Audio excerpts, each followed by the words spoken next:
बनारस की गलियों में एक राम जानकी मंदिर है, जिसकी देखरेख मंदिर के पुजारी पंडित दीनदयाल के हाथों थी।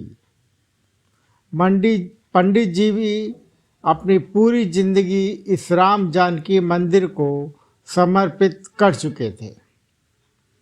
संपत्ति के नाम पर उनके पास एक छोटा सा मकान और परिवार में उनकी पत्नी कमला और विवाह योग्य बेटी पूजा थी। मंदिर में जो भी दान आता वही पुजारी जी और उनके परिवार के गुजारे का साधन था। बेटी विवाह योग्य जो हो गई थी और पंडित जी ने हर मुकम्मल कोशिश की कि जो शायद हर बेटी का पिता करता है, पर वही दान दहेज पे आकर बात रुक जाती। पंडित जी अब निराश हो चुके थे, सारे प्रयास करके हार चुके थे।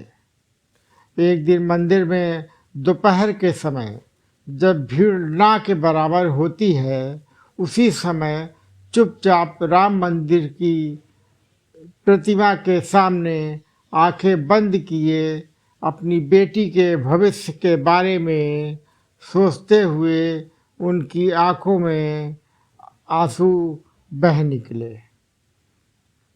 तभी उनके कानों में एक आवाज़ आई, नमस्कार पंडित जी।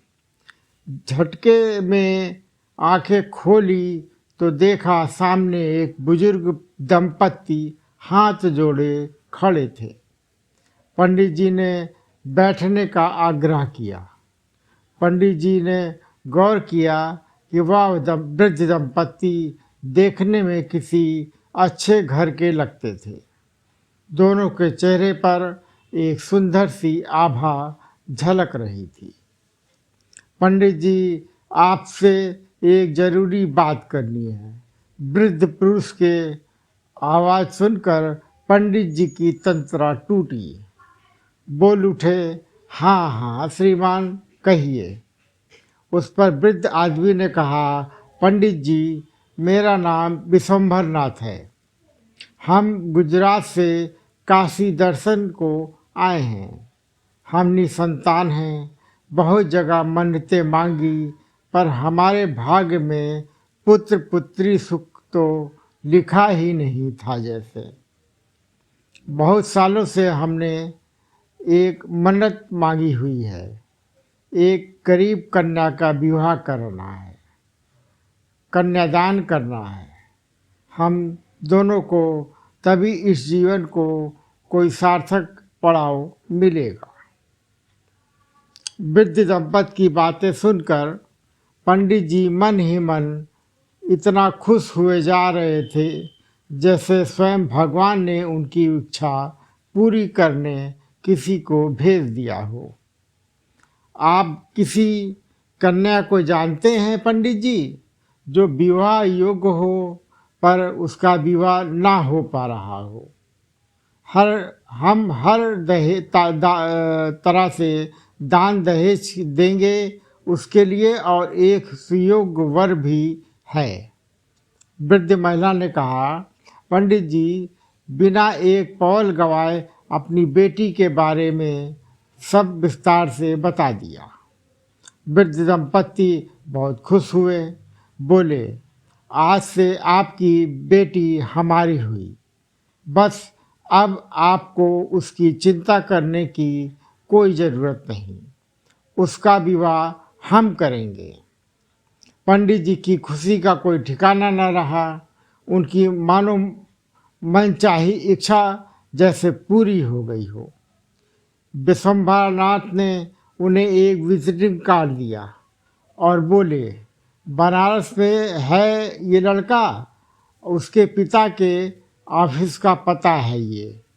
आप जाइए, ये मेरे रिश्ते में मेरे साढ़ू लगते हैं।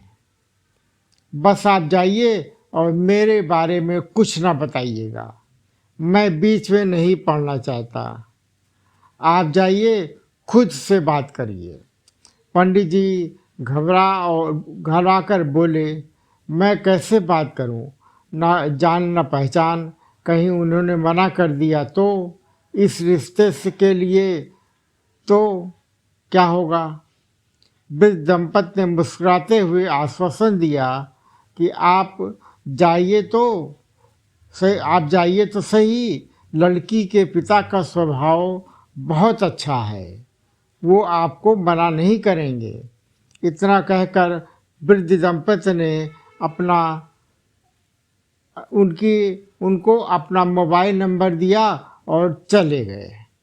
पंडित जी ने बिना समय गंवाए लड़के के पिता के ऑफिस का रुख किया, मानो जैसे कोई चमत्कार सा हो गया हो। ऑफिस में लड़के के पिता ने मिलने के बाद लड़के के पिता की हाँ कर दी। लड़के के पिता ने हाँ कर दी, पर तुरंत शादी की डेट फाइनल हो गई। पंडित जी जब उस दंपति को फ़ोन करते तब शादी विवाह की ज़रूरत का दान दहेज उनके घर पहुंच जाता। सारी बुकिंग, हर तरफ का सहयोग बस पंडित जी के फ़ोन कॉल करते ही उन तक पहुंच जाती। अंततः धूमधाम से विवाह संपन्न हुआ। पंडित जी की लड़की पूजा विवाह होकर अपने ससुराल चली गई। पंडित जी ने राहत की सांस ली। पंडित जी अगले दिन मंदिर में बैठे उस दंपत्ति के बारे में सोच रहे थे कि कौन थे वे जो दंपत्ति जिन्होंने मेरी बेटी को अपना समझा। बस एक ही बार मुझे मिले और मेरी सारी परेशानी हर लिए। यही सोचते सोचते पंडित जी ने उनको फ़ोन मिलाया। उनका फ़ोन स्विच ऑफ बता रहा था। पंडित जी का दिल जोर जोर से धड़कने लगा। उन्होंने मन ही मन तय किया कि 1-2 दिन और फ़ोन करूँगा, नहीं बात होने पर अपने समधी जी से पूछूँगा ज़रूर विश्वनाथ जी के बारे में। अंततः लगातार 3 दिन फ़ोन करने के बाद भी विश्वंभर नाथ जी का फ़ोन नहीं लगा, तो उन्होंने तुरंत अपने समधी जी को फ़ोन मिलाया। ये क्या? फ़ोन पर बात करने के बाद पंडित जी के आँखों से झरझर आंसू बहने लगे। पंडित जी के समधी जी का दूर दूर तक विश्वंभर नाथ नाम का कोई सगा संबंधी, ना ही कोई मित्र था। पंडित जी आंखों में आंसू लिए मंदिर में प्रभु श्री राम के सामने हाथ जोड़कर खड़े हो गए और रोते हुए बोले, मुझे अब पता चला प्रभु, वो विश्वंभर नाथ को और कोई नहीं, आप ही थे। वो वृद्ध जानकी माता थी।